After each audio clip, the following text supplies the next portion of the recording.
ଆଜି ମୁଁ ବନେଇବା ପାଇଁ ଯାଉଛି ଲାଉ ମୁଗ ଡାଲି ଦେଇ ଡାଲମା। ଏଥିପାଇଁ ମୁଁ ଗୋଟେ ଲାଉ ତ ଦେଖାଉଛି, କିନ୍ତୁ ଏଠି ମୁଁ ଫାଳେ ଲାଉ ନେଇଛି, ଫାଳେ ବି ନୁହେଁ ଫାଳେଠୁ କମ୍ ନେଇଛି। ଲାଉକୁ ଭଲ ଭାବରେ ଚୋପା ଛଡ଼ାଇକି ତାକୁ ସରୁ ସରୁ କରି କାଟିକି ଧୋଇଦେଲି। ସେଥିରେ ମୁଁ 2ଟି ଆଳୁ ବି ଦେଇଛି।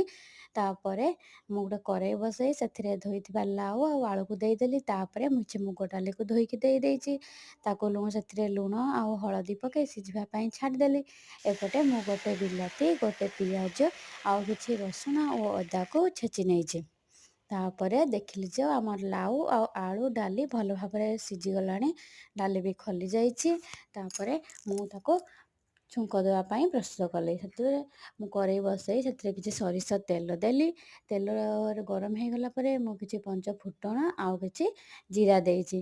ସେ ଟିକେ ଭଲ ଭାବରେ ଫୁଟିଗଲା ପରେ ମୁଁ କାଟି ରଖିଥିବା ପିଆଜ ଦେଲି।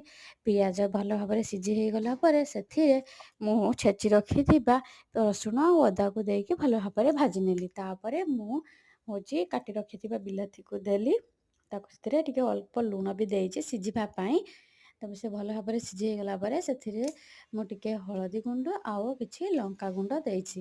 ସେ ଭଲ ଭାବରେ ମସଲାଟା କଷି ହେଇଗଲା ପରେ ମୁଁ ରଖିଥିବା ଡାଲି ଆଉ ଲାଉକୁ ସେଥିରେ ଦେଇଦେଲି। ଦେଖନ୍ତୁ କେତେ ସୁନ୍ଦର କଲର୍ ଦେଖାଯାଉଛି। ଆଉ ଲାଷ୍ଟରେ ମୁଁ ସେଥିରେ ଟିକେ ହାଲକା ଗରମ ମସଲା ଦେଇଛି।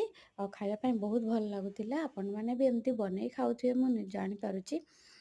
ମୋତେ ବହୁତ ଭଲ ଲାଗେ ଲାଉର ଯାହା ବି ରାନ୍ଧିଲେ ମୋତେ ବହୁତ ଭଲ ଲାଗେ। ଆଉ କାହାକୁ ଭଲ ଲାଗେ ନିଶ୍ଚୟ କହିବେ।